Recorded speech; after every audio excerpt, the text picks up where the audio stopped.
The buses in so about trotro na behind. The cars in the on answer. More for buses in the match. Bus in the what the bar and Kay said a bear, Yenina, almost one children were Hano, almost one bit me aqua. See, no one's there. Boys in the Subaru Street. I alone by no Biasun at me. Everything I like you now, Muslim school now, they what they say, and you want to know back up on area, and BD. I alone like behind. The government's move has brought hope to weary passengers, but some commercial drivers remain cautious. At the Ayalolo depot in Achimota, we got a first-hand look at preparations. Facility manager Mr. Uswe Friye showed GBC News around, highlighting 47 buses on site. 17 are already revved up and ready to hit the roads, while the rest are being overhauled to meet the government's deployment push. The Yapas are not easily to be found in the open market.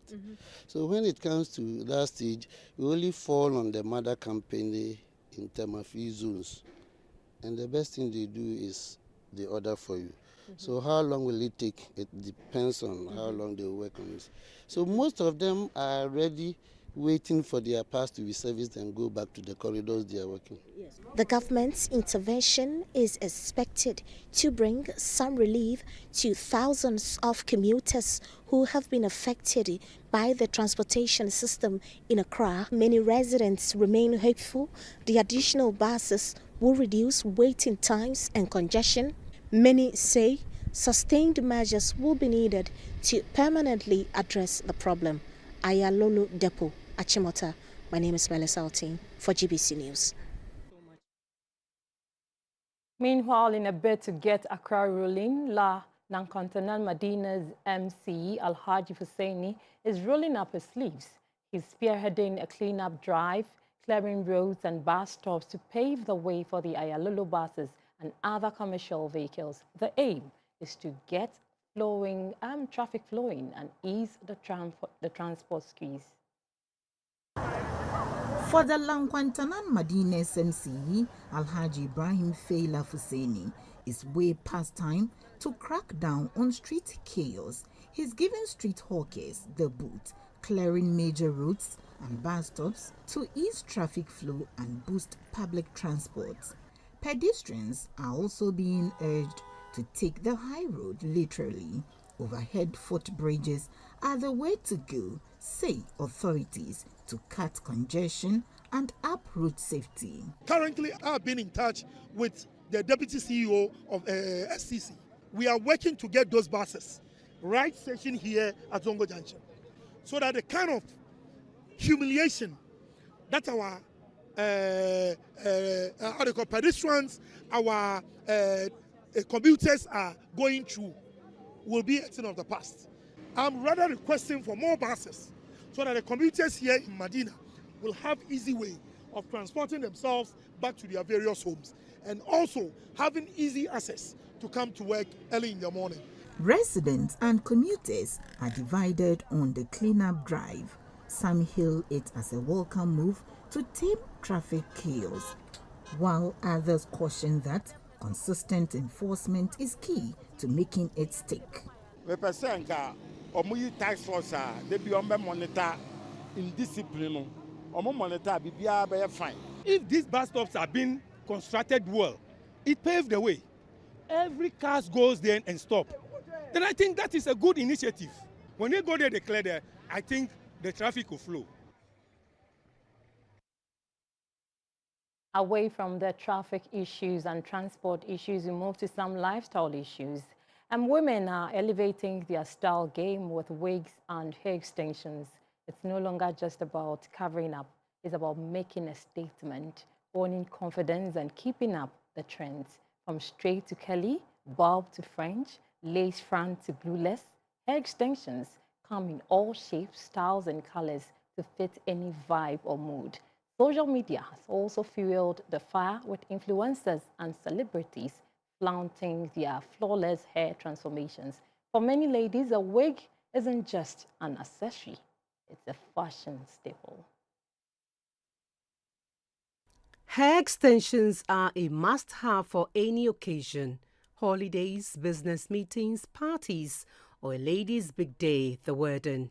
Dating back to ancient Egypt, hair extensions have evolved from a luxury for monarchs, celebrities, and the upper class to a mainstream fashion staple.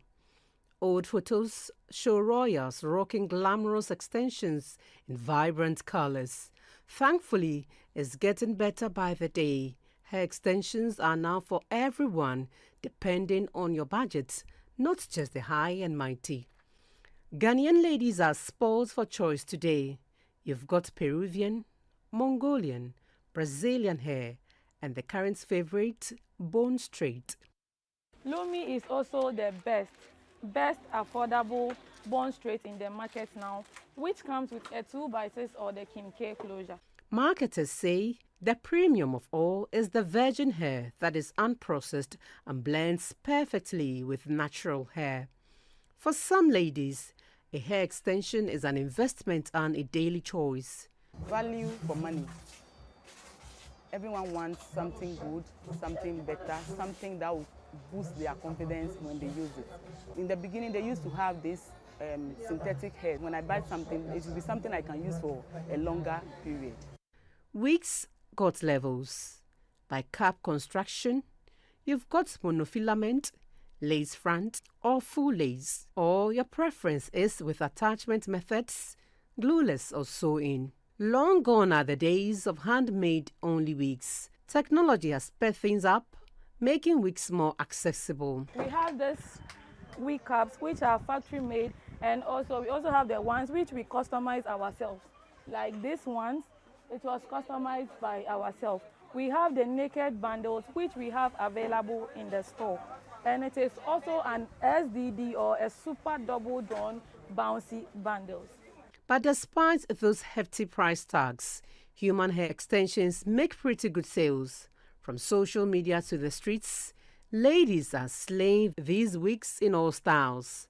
Some vendors share their experience in the game, and they are all about the current wig craze. So you see, the bone straight hairs, they believe can be used for a longer period of time.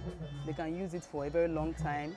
Some even say I can use it and pass it on to my generation. So I think that's the reason why they want the bone straight hairs. It's easy to keep. For some ladies and even gentlemen, hair extensions are a total lifesaver, covering up hair loss or bald spots like magic. Madame Belinda is the chief executive of Hair Palace GH. I would like to share an experience with one client. She used to buy this human hair from me, and then one day she came to the shop and she was like, "Oh, today I'm going for a synthetic hair." Then I asked her, "You of all people, why the synthetic hair today?" And then she's like, I went to church and my pastor preached that these hairs are from mami water and all that. And I told her, no, you see, these hairs are made from materials. Not all hairs are coming directly from someone's head. Some are made from horses, goats and all that, so they are not from human head. So most of our clients think that because we call them human hairs, they are really from human hairs, but most of these hairs are made from normal materials for making hairs. Makola Market in Accra is where it's at. Demand is high and hair traders are cashing in and making good sales. They say most wigs are made in China, which engages in mass production, Vietnam known for soft quality human hair, and India, the big player in human hair. Then, this sought-after product is shipped to hotspots like Ghana and Nigeria, with more ladies catching up on the wig trend. This is a bone straight hair. We have the packed ones, and then we have the naked ones. We have the Vietnamese ones and some that are coming from China. So they are all very good brands. So, but I see the ladies are now more into the Vietnamese bone straight hairs. That is the naked ones. They really like it because of the quality and then the durability of the Vietnamese bone straight hair. This is the popular butter bone straight. We have these bundles from 8 inches to 30 inches, and it is very, very good, 100% human hair. We also have the raw one, which they also rush in to get. A customer at Hair Palace GH shared her thoughts. I've been seeing this on their page for some time now, and then I'm here to get it. I also got myself this pixie curl for wig making. I've heard it's a good wig, so I'm getting one for myself for wig making. So, stepping into the new year, how about getting that hair extension you've been craving? It won't be a bad idea to get a similar look to your favorite celebrity or royal. A hair extension may just be the way to go. For after all, you only live once, as they say. Just do it. Any hair extension will be better on you. Just do it. Moving on. The Wildlife Division of the Forestry Commission and World Vision Ghana has engaged members of the Zeni Refugee Center and surrounding communities on the idea of forming a community resource management committee. The event, which took place at the Golu in the Upper West region, was the beginning of a step to ensure efficiency and fair use of natural resources in the area to promote peace and social cohesion among indigents and refugees in the area. The presence of over 700 refugees at Zeni in the Sisala West district has put pressure on not just infrastructure, but also natural resources. The refugees harvest economic fruits such as mango, share, and dawa in the bush, owned by nearby communities. This is likely to create tension between the refugees and the communities over ownership of these natural resources. World Vision Ghana, in collaboration with the Wildlife Division of the Forestry Commission, has therefore engaged stakeholders in the Zeni enclave to discuss a possible formation of Community Resource Management Area Committee, CREMA, to oversee a peaceful use of the natural resources.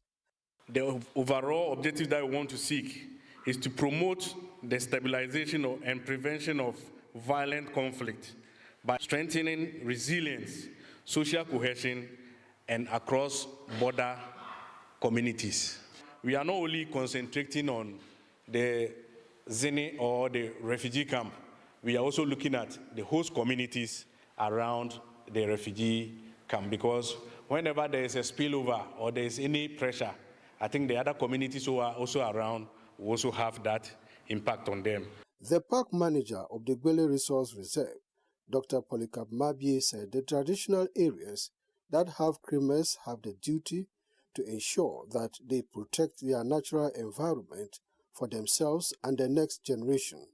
He elaborated on how the area would benefit when CREMA was established there. It will depend on you as an individual, how you want to benefit from your CREMA. Either you want the non-timber forest products to develop the shea butter processing aspect, you want to deal with ecotourism, you identify the product and what. The district chief executive for Sisala West, Audu Hussein Igbene, commended World Vision Ghana for its efforts in making life better for the refugees.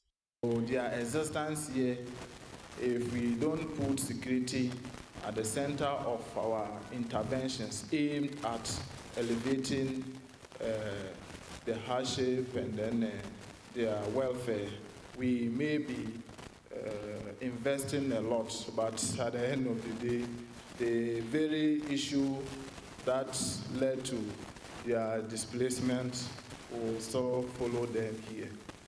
Swala Abdul Wahab, GBC News. Home is often defined by place, but for many Ghanaians in the diaspora, home is defined by taste, sound, and memory. In markets that are not markets, in churches that become cultural centers, Ghana quietly takes root fair from its soil, yet close to the heart.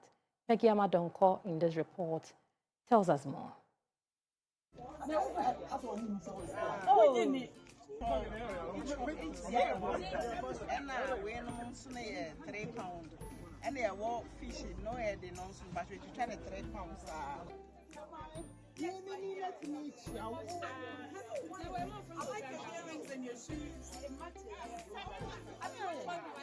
These scenes unfold in 3 different cities in the United Kingdom: Birmingham, Leeds, and Northampton.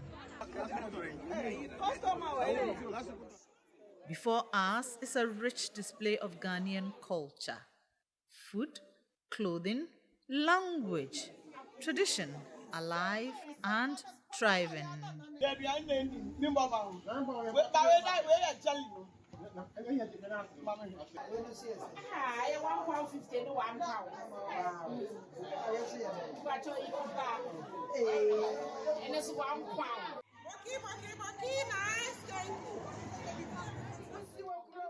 Make no mistake, these are open markets.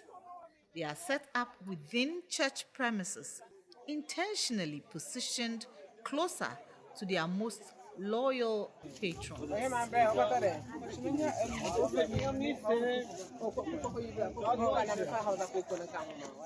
In a land of abundance, where food is affordable and variety is endless, the Ghanaian will still search for something authentic no matter the price.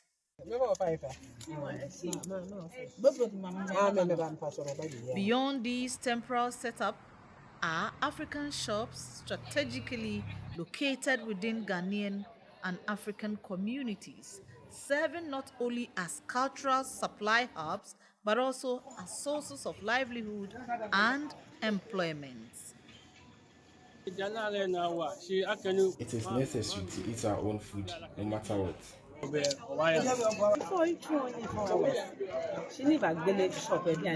Before this, I had a 4-hour regular job, but today it has reduced due to demand. I began this at home, and then here at church, now I have a shop and supply across London. Wares from these shops find their way into kitchens and onto dining tables, recreating the tastes of home thousands of miles away. I'm yet to meet a Ghanaian in the diaspora who doesn't have shito at home.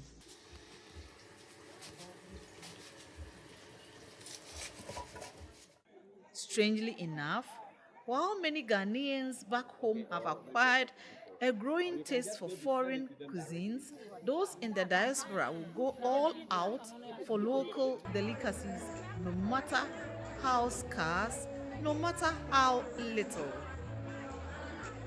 Some experts argue that this form of trading, however small, is a powerful tool for preserving Ghanaian culture and identity abroad. These things remind you of home. Even if you are far away from home, the taste of it gives you the memory and all that. And the vendors here, they are amazing. It's really tasty. So yeah, it reminds you of all those times that you had delicious, amazing food. Yet, some Ghanaians in the diaspora hold a different view. It helps in sustaining our culture and supports the economy. Until you are far away from something that is so dear and important, you wouldn't know how amazing it is. So I would humbly tell them that hold on fast to something that is great, because when you've moved away from it, you'll be craving for it. You would love it so much.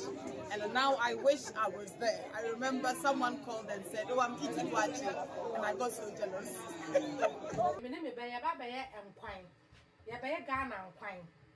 Ghana and crackra, bro, for no light soup. Your friend no light soup. And you know, and Nama, ya deba be young quino. And in ye, you will beef kakra. You will super cook kakra. You will kobe kakra. You magi subun chain. And I will hear my, you walk Ghana nam. Oba broche ha, you Ghana nam be brave. You want patawa ha, you are journey waha. Yawo ene yetutu mi se da ni mi di yawo no so wa ha eti ya be ka we nyina bomia dia ye Ghana nkwan ayaye enkrakra. Everything Ghanaian now delivered to their doorstep: food, music, language, tradition. The urge to return home, they say, is slowly fading. Peggy Amadonko for GBC News. Well, back here in Accra, Ghana, the Ghana Education Service is responded to a video circulation on social media over an alleged feeding situation at Savelugu Senior High School. In a statement issued on Friday, January 16, 2026, the GES said it has taken notice of the video and treats issues relating to the students feeding with most seriousness. According to the service, the provision of quality food for students remains a top priority, stressing that any form of mismanagement undermines government efforts to strengthen the school feeding program and will not be tolerated. The GES acknowledged that overall student feeding across the country has seen significant improvement, largely due to effective collaboration between buffer stock managers and school heads. Management, however, assured parents and the general public that the situation at Savelugu Senior High School is an isolated incident and does not reflect the general feeding conditions in schools nationwide. Investigations have already been launched into the matter. As part of measures to safeguard quality feeding, the GES says 8 monitoring teams will intensify unannounced visits to schools across the country. The service also urged school heads and other stakeholders to promptly report any unusual challenges they encounter to management for swift intervention. Still on education, Ghana Catholic Bishops' Conference has commended the National Council for Curriculum and Assessment, NACA, for withdrawing the Year 2 Senior High School Physical Education and Health Teachers Manual containing definitions and concepts inconsistent with Ghana's cultural, biological, and moral understanding of the human person. In a release issued by the president of the Ghana Catholic Bishops' Conference, Most Reverend Matthew Kwesi Gyamfi, the Catholic Bishops' Conference of Ghana reiterated that the family remains the fundamental unit of society and first school of virtue, faith, and conscience. Education must therefore serve the full purpose of the human person, intellectual, moral, emotional, social, and spiritual. It must respect parental authority, honor Ghanaian cultural identity, and uphold the shared values that bind our nation together. The bishops called for a comprehensive review of the curriculum development and editorial process with particular attention to transparency, accountability, and value alignment, and urged NACA and the Ministry of Education to conduct an audit to determine how unauthorized content entered teacher materials and to strengthen safeguard against future lapses. The Council for Scientific and Industrial Research, CSIR, has organized its 11th Interfaith Thanksgiving service and unveiled its newly appointed Director of Administration. This was to reflect on the Council's journey, acknowledge progress made over the years, and to seek guidance as it strengthens its administrative system to support research and national development. The service was a reminder of the importance of gratitude, ethical conduct, and responsible leadership in sustaining institutional growth and national progress. The principal research scientist with the Fisheries and Aquaculture Division of the CSIR Water Research Institute, Dr. Ruby Asma, reminded staff and management that institutional progress was not rarely accidental, but the result of perseverance, collective effort, wise leadership, and guidance. Delivering the sermon, Reverend Father Philton Mensah urged staff to cultivate gratitude and ethical conduct as integral parts of their professional and personal lives. The newly appointed Director of Administration, Mrs. Phyllis Nketia, was grateful for the trust placed in her, describing the appointment as both an honor and a responsibility. She outlined her vision for the administration, stressing that administration must move beyond routine support to become a strategic driver of CSIR's success. My vision is based on 4 strong pillars: administration as a strategic enabler, operational excellence as a culture, employee welfare as a priority, and proactive change management as a leadership imperative. In an interview, the Director General, Professor Paul Bosu, elaborated on the CSIR Research Trust Fund. CSIR Endowment Fund is a research fund that we launched in July of 2024, and the goal is to help us to raise resources to support the research operations, research activities that we do. Management and staff were patted on the back for maintaining professionalism under constrained resources, including limited funding, logistics, and political pressures.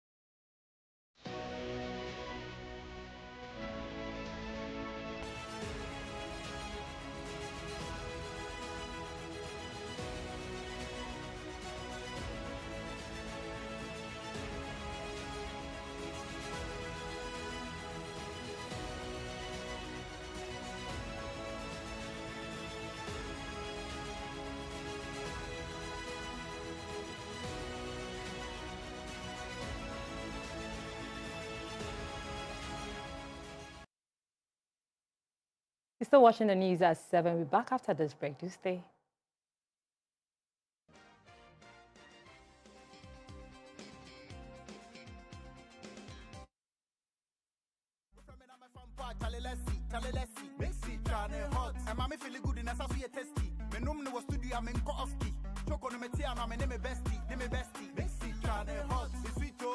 Great new taste for the inside. No more banu hot water Mixi channel hot yo. Promising to the guy. No more banu Eba pesta jai. Ibije master channel mixi. Great new taste there mixi choco, mixi coffee. Nina ube feel. Mixi. Great new taste there mixi choco, mixi coffee. MDA aje edwedi craft for ya too. MedShay, natural mosquito repellent, highly recommended by Ministry of Health, CHAS and GES, lab tested by Noguchi Medical, field trialed by Atomic Energy Commission. It has no chemical or side effects and is good for all ages and skin type. MedShay is available nationwide. Contact us on 0244892413.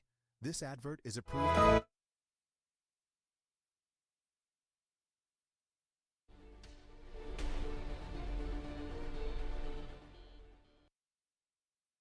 Welcome back and thanks for staying on.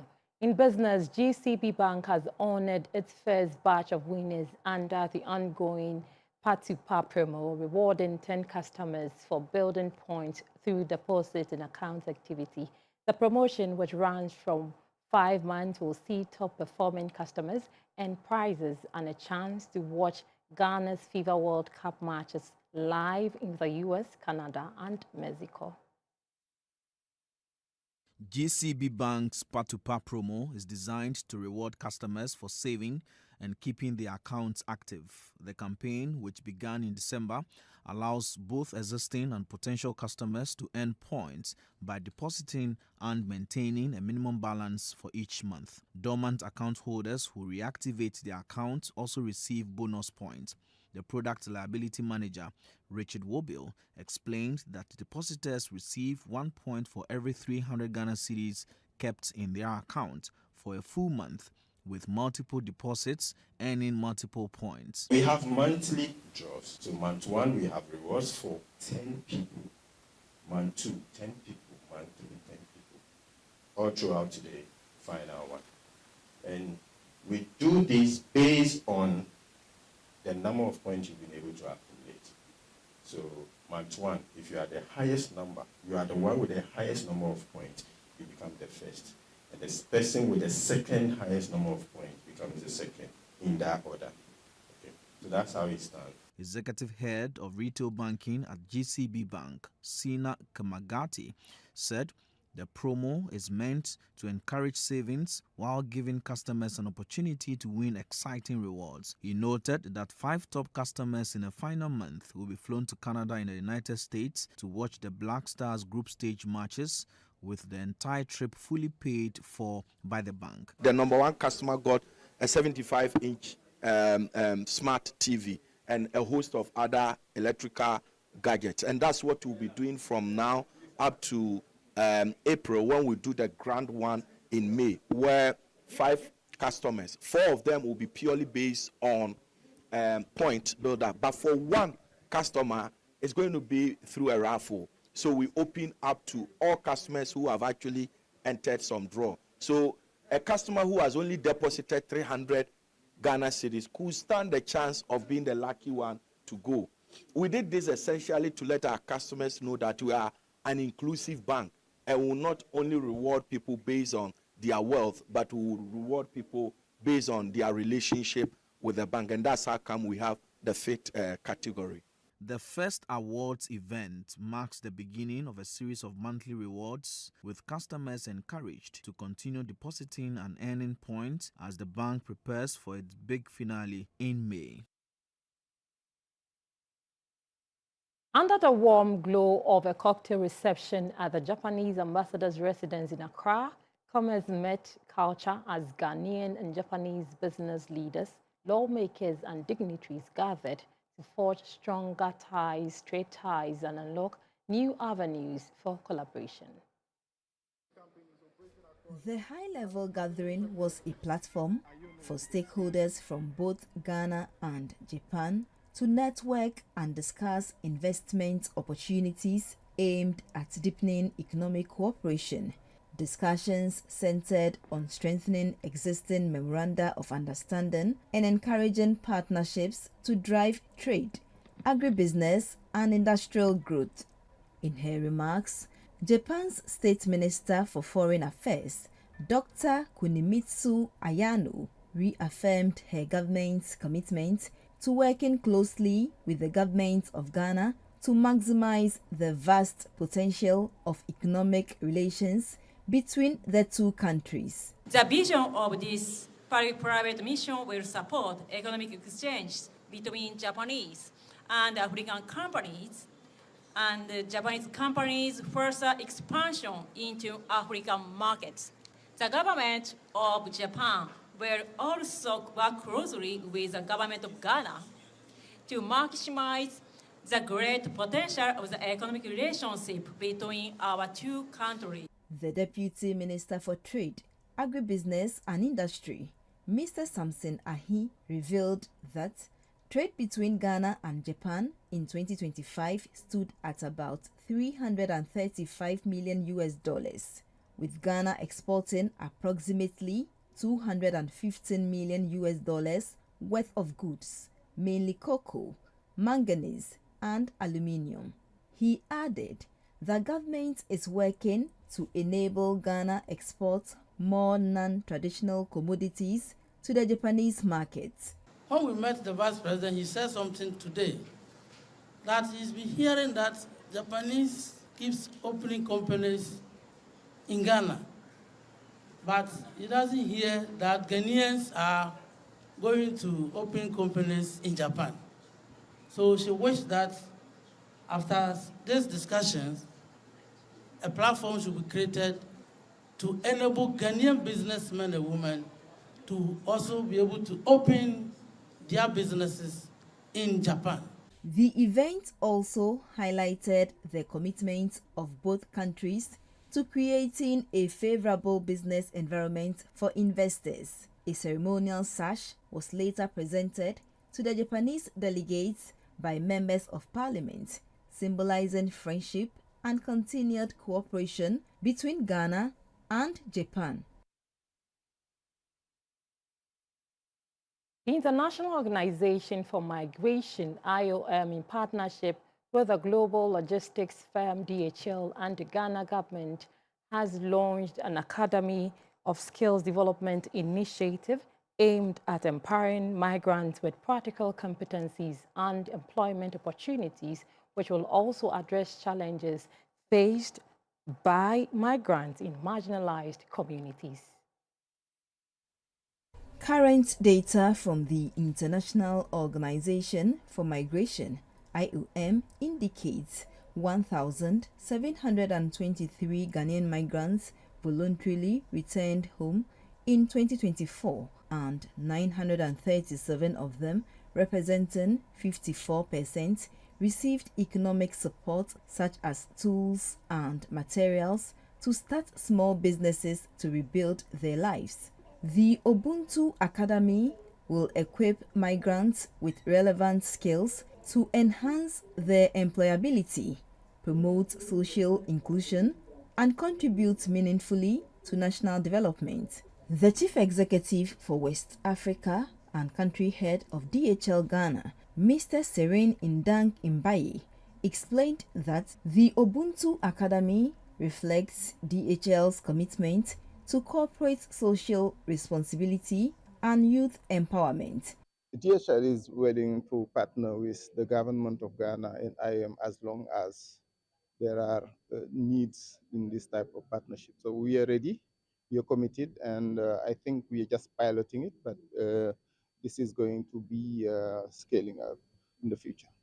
The Chief of Mission for IOM in Ghana, Togo and Benin, Fatou Dailo Ndiaye, in an interview with GBC News, emphasized that the Academy aligns with IOM's mandate to support safe, orderly, and regular migration. What we see today is that the private sector shouldn't be left behind, because migration and human mobility is a cross-cutting issue, and we need partnership. Partnership is a kind of key enablers to manage migration. The technical advisor to the Minister for Youth Development and Empowerment reaffirmed government's support for initiatives that invest in human capital. The Academy will also focus on developing leadership, problem solving, and teamwork skills aimed at preparing the next generation to succeed in the logistics industry. We have more on Ugandan elections and President Trump's announcement on plans to hit UK, Denmark, and European countries with extra tariffs over Greenland shortly after this break.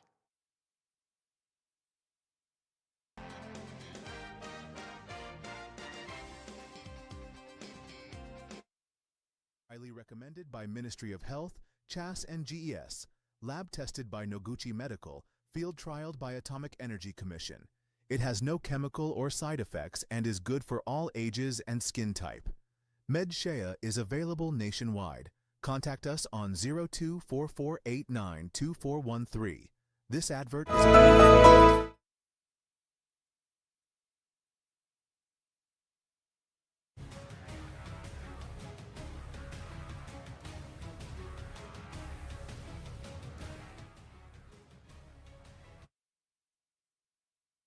Thanks, Sustain. On a foreign front, Ugandan President Yoweri Museveni has been declared the winner of Thursday's election, extending his 4 decades in power by another 5 years. He gained 72% of the vote, the Election Commission announced, against 25% of his closest challenger, Bobi Wine, who has condemned what he described as fake results and ballot stuffing.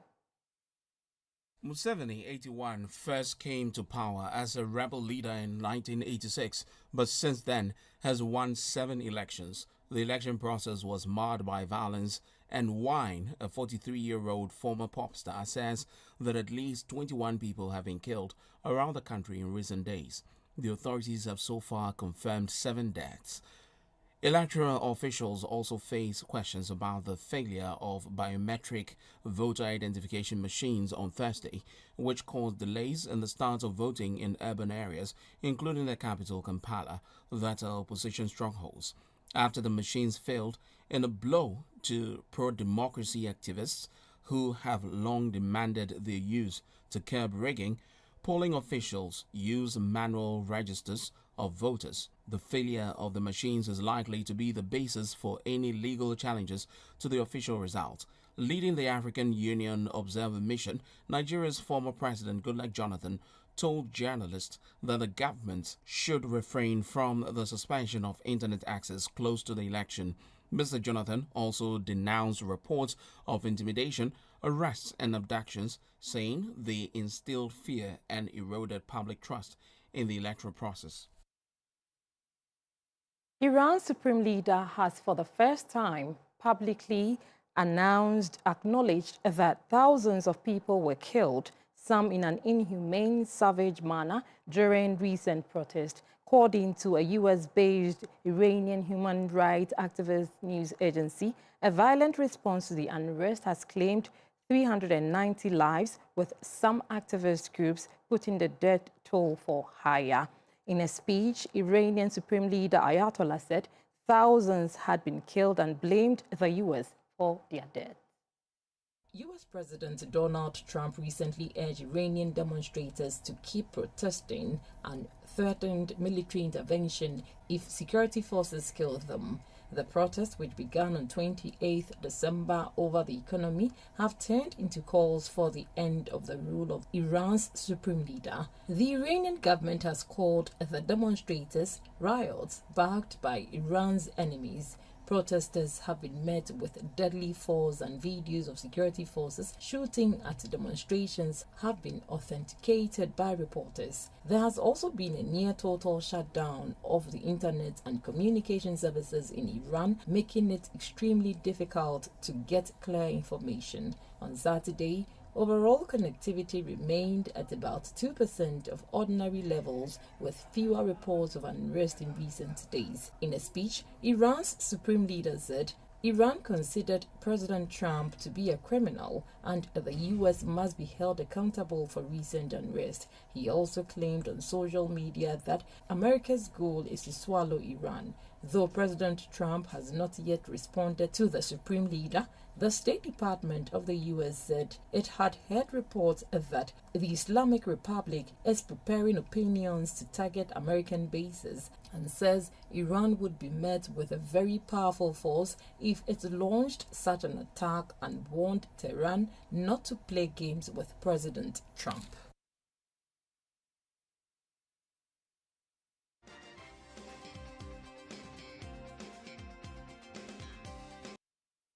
Cancer mixture, a herbal mixture for arthritic pain.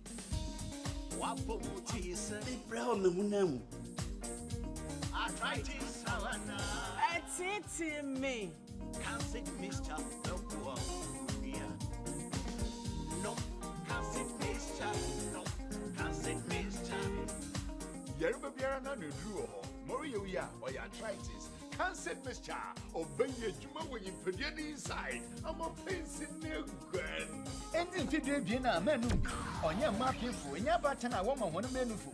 First, baby, I'm from one Sanka, saying and Susan, Bonnie Biara, home doctor, and I report to FDA Med Safety App. No, and Katui, FDA.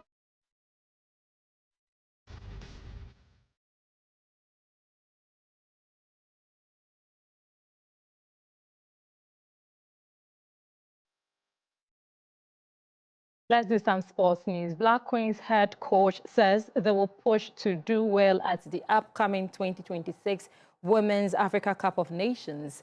Ghana is housed in Group D alongside Cameroon, Mali, and Cape Verde. It's going to be a tough group for sure. I watched the Cameroon squad the other day, and I was a little bit surprised in one way. There were so many really good players in that squad. I knew a few about them before, but I also found out oh, she's from Cameroon. I didn't know. So it's an amazing squad. We played against Mali in the previous AFCON, a draw, so we know that they are a good team. About Cape Verde, I need to figure out a little bit more, but the most common is that when it comes to new teams into a tournament like this, they are normally pretty good. So No, I'm looking forward to play against them. The first time we know who we're going to play, where we're going to play, and hopefully soon when we're going to play. So from now we can start to plan for it and do the best preparation that is possible to make a good result in the tournament. I mean, for me, it's and I think for all of us, it's a clear target to make the top 4, to make the World Cup. That's going to be very, very important. So we have to go for that, and if we make the top 4, then to push for the gold.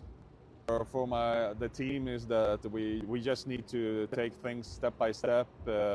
We have showed that we keep moving in the right direction the whole time, and if we do that, we have the potential to go all the way in the tournament here. But we also need to respect that there are other teams that are thinking the same way, and there are probably like 6, 7, 8 teams that actually can win the gold. So we're not alone, but we're going to do everything we can, and hopefully it's going to be enough. The Member of Parliament for Dodo Dio constituency in the Greater Accra region says the recently organized Special Amateur and Juvenile Boxing Showdown, christened the MP's Punch, has been institutionalized, and he wants to use it to unearth talents for the national boxing teams. The MP's Punch is meant to identify them younger, just as we did with Bessie Saka.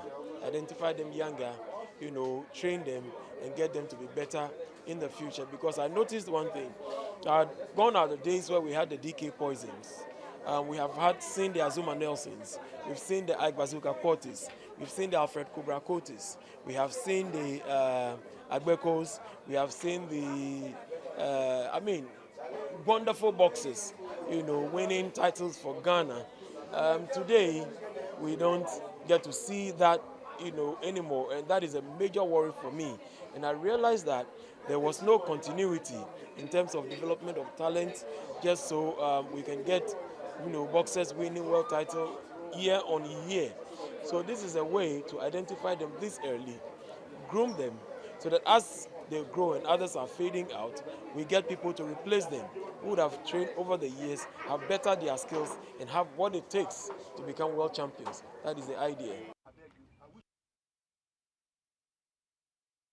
Now, the Zone B runner-up in the ongoing Rengfeg Olders Champions League, Rangoon Olders, are through to the finals of the competition. They beat SCC Sunday Stars by 3-2 during a penalty shootout session after a 0-0 draw game in the regulation time.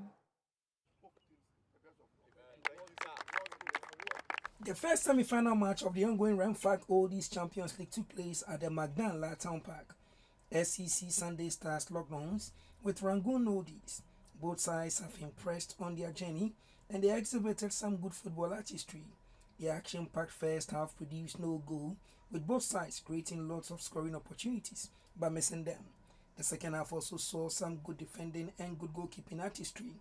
With no goal produced after 90 minutes, the winner was decided through the lottery of a penalty shootout. Rangoon won by 3-2 to book their place in the final.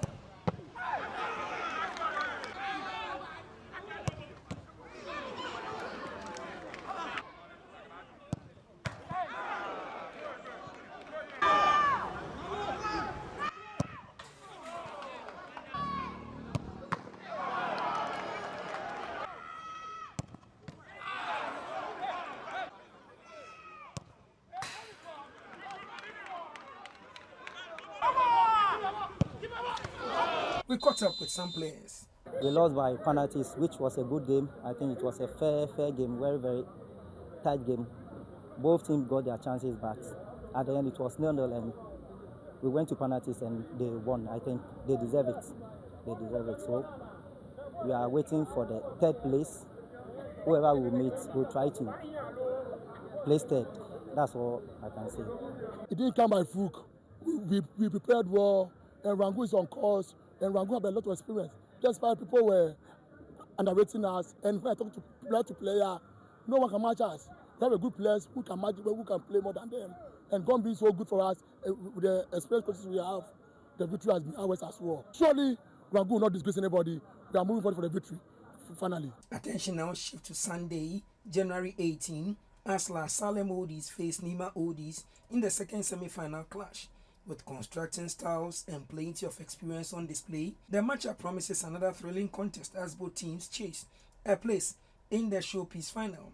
The game will be staged at the Magdalene Town Park, with the winner earning the right to contest the final of the Ringfang Oldies Champions League campaign.